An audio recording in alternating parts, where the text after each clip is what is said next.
देखो महादेव जी ने पार्वती के विवाह के समय कहा, मदपात यावत कन्या न मामांगी तावत कन्या कुमारी का। पार्वती जी ने कहा, महाराज हमारे पिता ने जो आपको मद पर के भोजन कराए, उनके प्रभाव से जन्म के संपूर्ण पाप दूर भय। ध्यान से सुनिएगा बल्कि जी। लाजा होम के करने से अग्निदेव प्रसन्न हुए, परंतु जब तक हम आपके बाएं अंगना में तब तक हम अपने पिता की कुंवारी हैं। देखो अभी 5 भावरें आपकी पड़ गई हैं, लेकिन अभी भी बिटिया कुंवारी होने का दावा कर रही है। तो बरजी कहते हैं कि आप हमारे वाम भाग में आ जाओ। तो कन्या कहती है कि मैं आपसे 7 वचन मांग रही हूँ। अभी फेरे 5 हुए हैं, 2 फेरे बकाया हैं। तो कहा ठीक है, 7 वचन कौन से हैं? देखो कन्या यहाँ बर से क्या मांग रही है, बरजी ध्यान से सुनिए। सुखे चय तथा दुखे दृत्य ज्ञात में भवानी प्रथमे विष्णु साचिका। सुख दुख और दरिद्रता और धन की हालत में इन समयों में मुझसे एक सा प्रेम रखो तो मैं आपके वाम भाग में आऊं। शिव जी ने कहा यह वचन मैंने आपको दिया, इसके साक्षी विष्णु भगवान है। दूसरा वचन लड़की का क्या है कि होमे यज्ञ व्रते दाने द्वितीय विष्णु साक्षिका। होम यज्ञ व्रत और दान में मुझको साथ लेकर के और गठबंधन करके करें तो मैं आपके वाम भाग में आऊं। तो शिव जी ने कहा यह वचन भी मैंने स्वीकार किया, इसके साक्षी विष्णु भगवान है।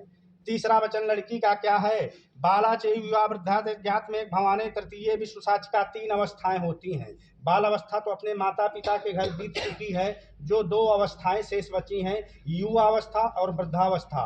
उन दोनों अवस्थाओं में मुझसे एक सा प्रेम रखो तो मैं आपके वाम भाग में आऊं। शिव जी ने कहा यह वचन मैंने आपको दिया, इसके साक्षी विष्णु भगवान है। चौथा वचन लड़की का क्या है? अर्थो धर्मस्य कामच मोक्ष देते महादेव चतुर्थे विष्णु साक्षिका। धर्म अर्थ काम मोक्ष आदि में स्त्री पति की अर्धांगिनी होती है, इसलिए इस वचन को स्वीकार करो तो मैं आपके वाम भाग में आऊं। शिव जी ने कहा यह वचन भी मैंने आपको दिया, इसके साक्षी विष्णु भगवान है। 5वां वचन लड़की का क्या है कि गो माहिष्यादि पंचानम पशु नाम क्रय के पंचमे विष्णु साक्षिका। ये 5 प्रकार के जो पशु होते हैं, गाय भैंस हाथी घोड़ा ऊंट आदि, गाय घोड़ा आदि, जो भी आप क्रय और विक्रय करेंगे तो आप मेरी सलाह ले करके करेंगे, यानी आप अपनी मर्जी का नहीं करेंगे, जो मन चाहे अभी तक करते रहे तो करते रहे, यानी अब आप घर में सलाह लेंगे कि ऐसा किया जाए कि ना किया जाए। तो कहा ठीक है, ये वचन भी मैंने स्वीकार किया। 6वां वचन लड़की का क्या है? वर्ष काल में ऋतु भूटाले खष्ट में विष्णु साक्षिका। साल में 12 महीने होते हैं, 12 महीनों में 6 ऋतुएं होती हैं और इनमें ऋतु के फल आते हैं। इनको लाकर के मुझको खिलाओ तो मैं आपके वाम भाग में आऊं। शिव जी ने कहा यह वचन भी मैंने आपको दिया, इसके साक्षी विष्णु भगवान है। 7वां वचन लड़की का क्या है कि अन्य गेहे सखी संघे आत्र अपराध क्षमा तत्र सप्तमे विष्णु साक्षिका। अगर हम पराए घर सखी स्त्रियों के संग बैठी होवें और हमसे कोई अपराध बन बिगड़ जाए, क्योंकि नारियों का स्वभाव क्या होता है? दरबारी स्वभाव। रोटी जल जाए, दरबार लग जाए तो चाहे चूल्हे की रोटी जल जाए। तो मान लो अगर कभी हमको आने में लेट और तकलीफ हो जाए तो बरजी ऐसा ना करेंगे कि आप लेकर के डंडा इनकी कुटाई करने लगे। तो बोलो ईश्वर को साक्षी मान करके बोलो, बोलो ईश्वर को साक्षी मान करके मैं इन बच्चों को जीवन पर्यंत पालन करूंगा। सही करो, देखो मिलत रही हो कटरा मानी, हम मिलते रहेंगे नहीं, क्योंकि ये सब साक्ष्य है, गवाह जिसको कहते हैं, है ना? सही। तो बेटा इसमें पैर लगाओ अपना। सारे बच्चन नहीं आप अभी इनके भी पहले आप अपने पर स्वीकार करें। ये लोहा पकड़ कर घसीट दो। हाँ तो बेटा एक पैर लगाओ बेटा। हाँ, एक पैर लगाए रहो ना तुम। पैर लगाती चलिए, ये वाला पैर लगाती चली जाना। पैर लगाए रहो, वो धीरे धीरे। चलो ठीक है। देखो बरजी ने स्वीकार किया, बरजी ने कहा ठीक है मैं इन वचनों को स्वीकार कर रहा हूँ। लेकिन बरजी कहते कि ठीक है मैं इनके 7 वचनों को स्वीकार कर रहा हूँ, लेकिन 7 का आधा कितना होता है? 3.5। 3.5 बात बनती नहीं है। लेकिन कहा ठीक है, अगर ये मैं इनके 7 वचनों को स्वीकार कर रहा हूँ, अगर ये मेरे 4 वचनों को जीवन में पालन कर लेंगी तो मैं इनके 7 वचनों का पालन करूँगा।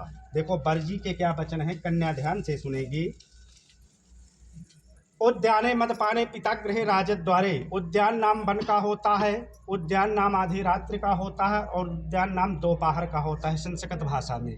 इन 3 समयों में स्त्री को घर से बाहर नहीं निकलना चाहिए। यह सुनकर के पार्वती जी बोली, महाराज आधी रात हो और घर में आग लग जाए तो क्या जल करके मर जाए? उन्होंने कहा, आपत्ति काले मर्यादा नास्ति, अर्थात आपत्ति काल में अपने प्राणों की रक्षा करें और घर से बाहर निकल जाए। उद्याने मद पाने, मदयुक्त हाथी होता है और मदयुक्त पुरुष होता है जो 36 डिग्री लगाते हैं, देखा होगा शाम के कोई लगाए रहा होगा, उनके सामने स्त्री को कभी ना होना चाहिए। यह सुनकर के पार्वती जी बोली, महाराज एक अवसर ऐसा होता है कि स्त्रियां हाथी का पूजन सम्मुख होकर के करती है, कुंवार महीने में गणेश चतुर्थी हुआ करती है। तो कहा ठीक है उस दिन कर लें, इसके बाद बार बार नहीं। उद्याने मदपाने पिता गृहे, पिता के घर कभी भी बिना बुलावे ना जावे। यह सुनकर के पार्वती जी बोली, महाराज 2 अवसर ऐसे होते हैं कि बहन बेटियों का अपने मायके जाने का अधिकार होता है। वो कौन से 2 अवसर होते हैं? एक भैया दूज रक्षाबंधन होती है और एक भाई के घर लड़का पैदा होता है। उस समय बहन बेटियों को बिना बुलाए जाने का अधिकार होता है। और वैसे तो मायके के नाम में सब कोई ऑलरेडी तैयार रहता है, चाहे जो बहन बेटी हो, क्योंकि मायके के लिए ऑलरेडी जिस प्रकार से सती और दक्ष आप सब लोग जानते हैं, सब जागरूक हैं। उद्याने मदपाने पिता गृहे राजद द्वारे, आज से आप गृहस्थ जीवन में प्रवेश कर रहे हैं और गृहस्थ जीवन का तात्पर्य होता है कि जीवन में बहुत सारे उतार और चढ़ाव आए। उतार चढ़ाव का तात्पर्य होता है कि कभी कभी आपकी रसोई में बहुत सारे व्यंजन बन जाते हैं और किसी दिन कहो बिल्कुल बुकनू खटाई और चटनी से ही काम चलाना पड़े।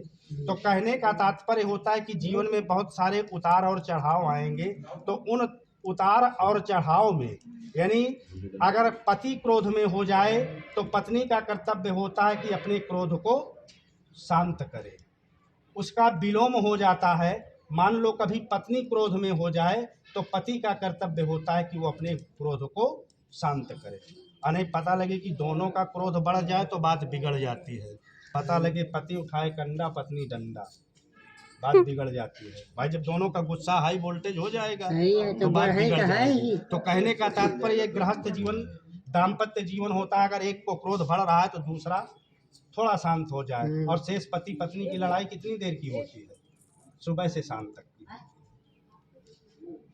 तो बोलो, ईश्वर को साक्षी मान करके मैं इन वचनों को जीवन पर्यंत पालन करूंगी, है ना। पालन करना है। मान लो मायके कभी आना है तो ऐसा नहीं कि जब मन चाहो तो अपन धोती उठाओ कटरा के लिए चलते हो। अपने सास ससुर, अपने पिता, अपने पति से आज्ञा लेकर के ही आप ऐसा करेंगे, क्योंकि कभी कभी थोड़ी थोड़ी सी बात में ही संबंध विच्छेद हो जाते हैं। बेटा पैर लगाओ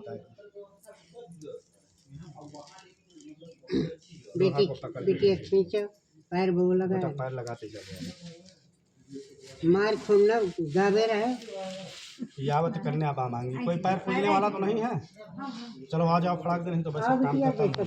गंगा कनी रे सुरंग काला से करी लवाई रे, किने के रे हाथे गरुड़ा ना के